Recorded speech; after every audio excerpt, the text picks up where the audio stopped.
हजरत उमर, अल्लाह उनसे राजी हो, मदीना वापस आ रहे थे। सफर लंबा था और वो थोड़ा थके हुए थे, लेकिन उनका दिल अल्लाह के प्यार से भरा हुआ था। ऊपर आसमान में पूरा चांद चमक रहा था और रात बहुत खूबसूरत थी। रेगिस्तान की ठंडी हवा बहुत सुकून दे रही थी।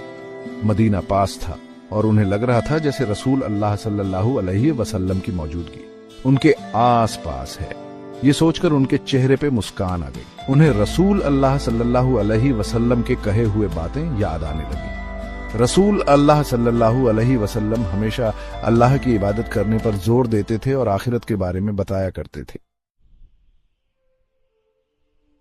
रात शांत थी, बिल्कुल शांत। हल्की हल्की हवा चल रही थी जो अपने साथ रेगिस्तान के फूलों की खुशबू लेकर आ रही थी।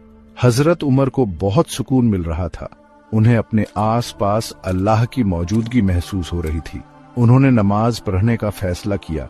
उन्होंने अपने हाथ आसमान की तरफ उठाए और उनका दिल अल्लाह के प्यार से भर गया। उन्होंने अल्लाह का शुक्रिया अदा किया उसकी दी हुई नेमतों के लिए और दुआ मांगी कि अल्लाह उन्हें इस्लाम की सेवा करने की ताकत दे।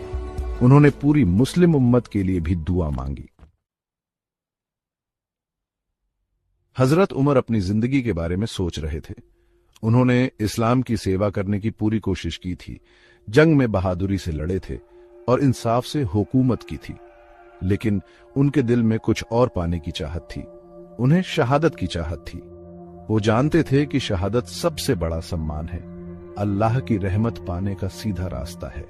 उनकी ख्वाहिश थी कि उनकी मौत इस्लाम की सेवा करते हुए हो और वो अपने रब से एक शहीद के रूप में मिले। भारी मन से उन्होंने अल्लाह से दुआ की कि अल्लाह उन्हें शहादत नसीब करे। अल्लाह ने हजरत उमर की दुआ कबूल कर ली। उन्हें बहुत ही सम्मानजनक तरीके से शहादत नसीब हुई। वो नबी की मस्जिद में फज्र की नमाज पढ़ा रहे थे, तभी एक आदमी ने उन पर हमला कर दिया।